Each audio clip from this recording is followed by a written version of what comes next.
Bonjour à tous. Aujourd'hui, j'aimerais vous parler des compétences en coaching. Et pour ça, je vais commencer par une petite histoire qui n'était pas très drôle. Je me suis enfermée dehors de mon appartement et là, tous mes voisins super sympas ont essayé de m'aider avec différents outils, même une radio. Résultat, rien. On n'a pas réussi à ouvrir ma porte et j'ai dû appeler un professionnel, un serrurier qui en 10 secondes, avec un tout petit outil, a pu réussir à ouvrir la porte. Là, ça m'a vraiment fait penser aux compétences de coaching. On a des centaines et des centaines d'outils, mais si on n'a pas les compétences pour utiliser les outils, on va pas réussir à avoir des accompagnements d'aussi grande qualité qu'on pourrait avoir. Donc c'est pour ça que les compétences du coach, c'est vraiment l'essence même du coaching. Il y a 11 compétences qui sont reconnues par l'ICF. Donc on a la première compétence qui est l'éthique. La deuxième compétence, c'est cette capacité à créer le contrat de coaching. La troisième compétence, c'est savoir construire une relation de confiance, de respect, d'intimité, qui va permettre à la personne de s'ouvrir face à elle et face aux autres. De travailler sur la présence, parce que c'est à travers la présence qu'on va pouvoir aller très en profondeur, sur l'écoute active, avec notamment des reformulations qui vont être des reformulations d'incohérence, de potentiel. On va travailler aussi sur tout un questionnement puissant, sur la communication directe avec son coaché, en pouvant travailler sur son intuition, sur des partages. On va travailler aussi en compétence 8 sur les prises de conscience, développer les prises de conscience pour que la personne elle puisse bouger.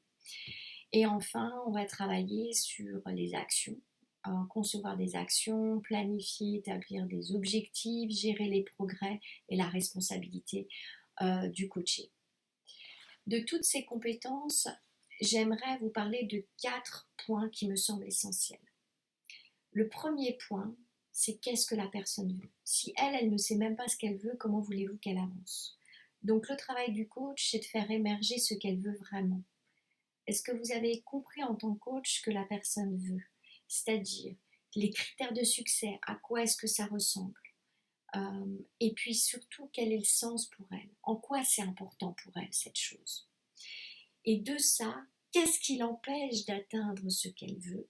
Ou de quoi est-ce qu'elle a besoin pour atteindre ce qu'elle veut? Et c'est ça le sujet de coaching qu'on va travailler. C'est une des plus grosses difficultés en coaching, c'est de trouver, d'identifier l'objectif à travailler. Une fois que c'est bien identifié, je vais passer au point 2, qui sont les niveaux de coaching. En fait, l'erreur du débutant, c'est de travailler sur la situation. On ne travaille pas vraiment sur la situation en coaching. On va travailler à 2 niveaux.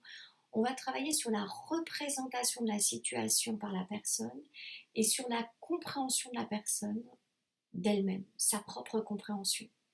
Donc pour le premier point, la carte n'est pas le territoire en fait. Chaque personne a une représentation de la situation et on va travailler par rapport à ça parce que ça va être notre base, ça va être ce qui va nous permettre de changer ces représentations.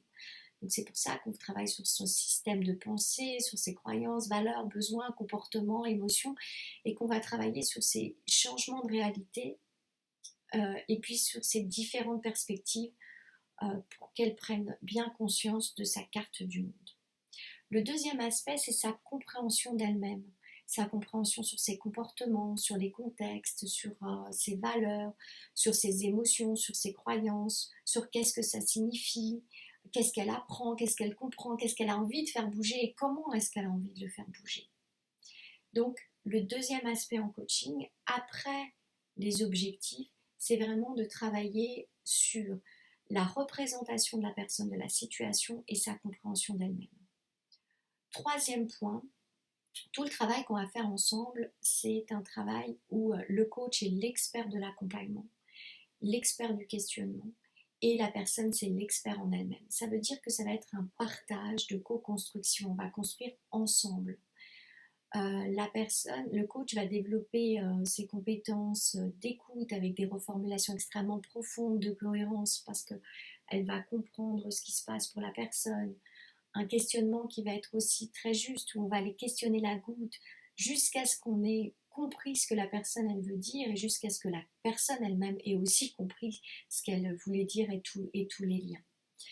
Donc l'idée, ça va être du coach, ça va être de garder le cap par rapport à l'objectif, de recadrer, co-construire, écouter et construire cette espèce de carte de la réalité de la personne qui va l'aider à avancer. Et enfin, quatrième point, extrêmement important, ça va être les actions. C'est-à-dire qu'on peut réfléchir, comprendre, apprendre, et en même temps, c'est comment est-ce qu'on va apporter toute cette compréhension de la situation dans le monde réel et dans les actions. Donc, qu'est-ce que la personne va faire? Quand est-ce qu'elle va faire? Comment est-ce qu'elle peut être sûre de le faire pour l'aider à avancer pas à pas vers son objectif? Avec du soutien, avec de la reconnaissance, avec du challenge, avec toutes les qualités que vous allez pouvoir démontrer pour à la fois la soutenir et la faire avancer le plus vite et le plus facilement possible.